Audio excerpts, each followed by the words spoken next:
Hi everyone, this is Silver the Hedgehog, and today I will be reading the Magic School Bus original pilot creepypasta. It's basically a Magic School Bus for Lost Episode creepypasta. The Shadow Reader and the Shadow Lioness all read this creepypasta, so I thought, in today's video, maybe I should read it. So, without further ado, I hope you enjoy it.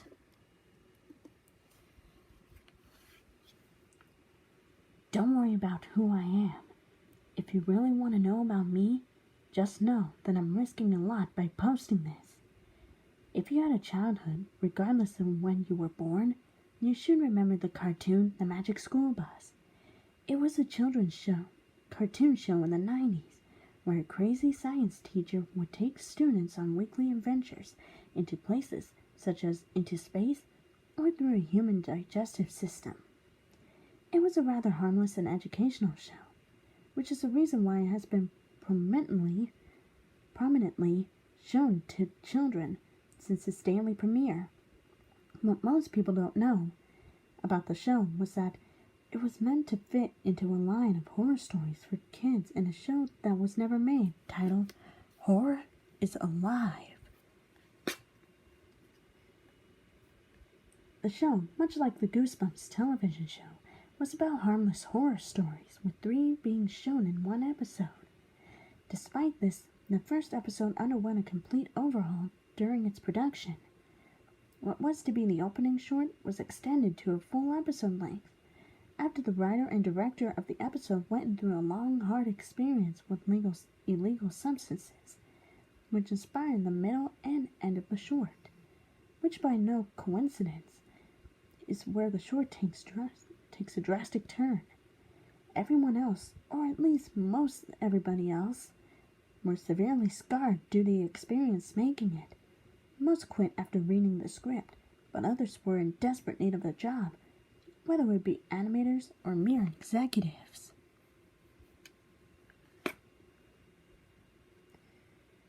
A whole first season was written but completely abandoned after the first screening, with the final blow being that the scripts were destroyed in what was once PBS Kids Studios headquarters, after an arsonist, who is now believed to be a writer of the episodes and again director of this episode, obliterated the building. The few who read the scripts claimed to say they were either too gory to air or too unnerving for children to enjoy watching. These people wish to remain anonymous and even remain scarred to this day. The first episode wasn't even ready to air before the concept spiraled horrifically out of control and terrified test audiences. Originally planned by PBS, it was designed by Melnitsa Animation Studio in Russia. And thus, the original pilot episode was partially animated in Russia before the first screening. The original episode, the Downing school children were brought onto a school bus. It originally did not have eyes that transformed into a spacecraft and brought them to space, where strange things began to happen.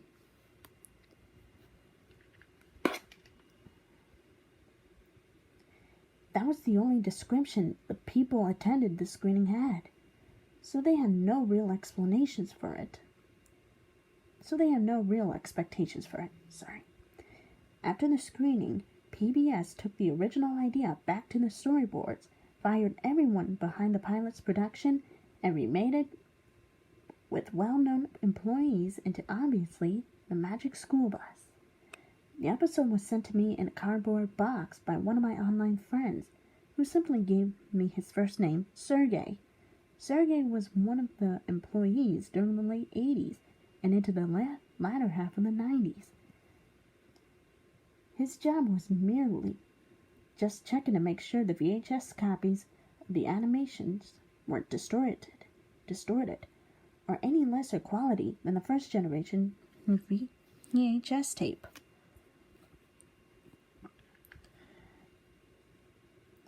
He never told me this until I expressed interest on his old job, which triggered him to spill everything. He is much older than me, at 43 years old. The method that he used to have obtained the episode was simply sneaking into Melnitsa's animation studios, which was now merely a shoemaking factory, and breaking through the safe in what was then where the animation was processed, which was untouched. There, most of the old animations designed by the studio were there. The episode was hard to find, but due to him having seen the original copy when it was sent to him, could identify it. As such, the episode starts normally. The recut includes the original PBS episode 1, but the music is different, with the infinitely descending Shepard's tone replacing the happy intro. The title is merely black with words over what must be English subtitles that says "The Sad Bus." After some research, I found that it actually said "I cannot breathe," which makes sense. Which makes a little bit of sense, considering it takes place in outer space, of course. The version I obtained was a recut.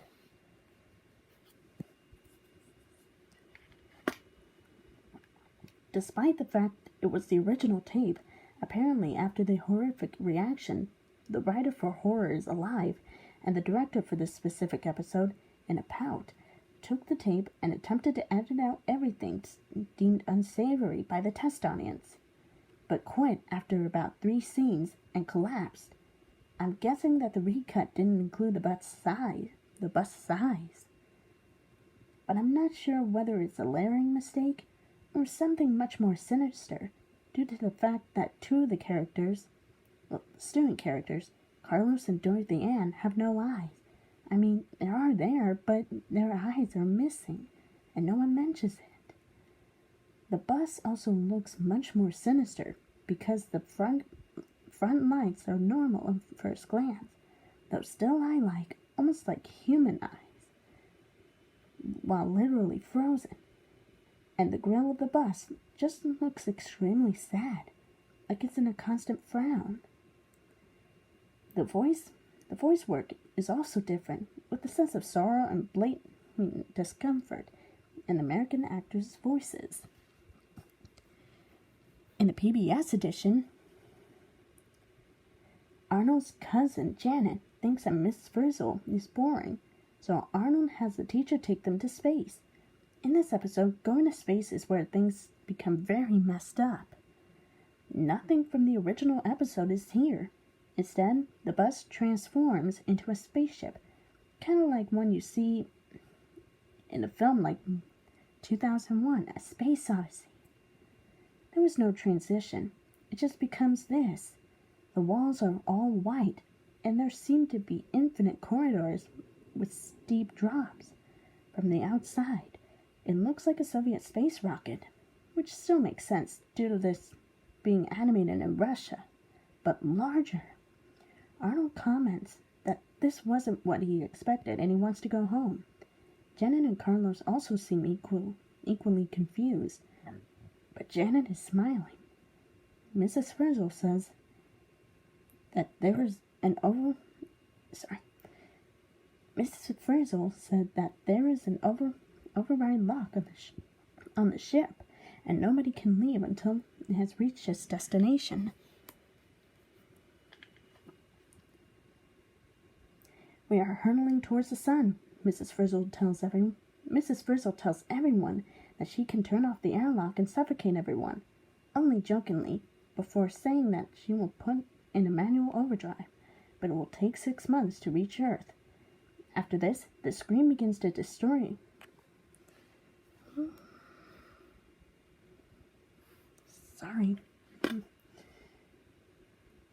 After this, the screen begins distorting as the picture goes out of focus in a similar fashion to how the Max Headroom hijacking went into transmission during Doctor Who.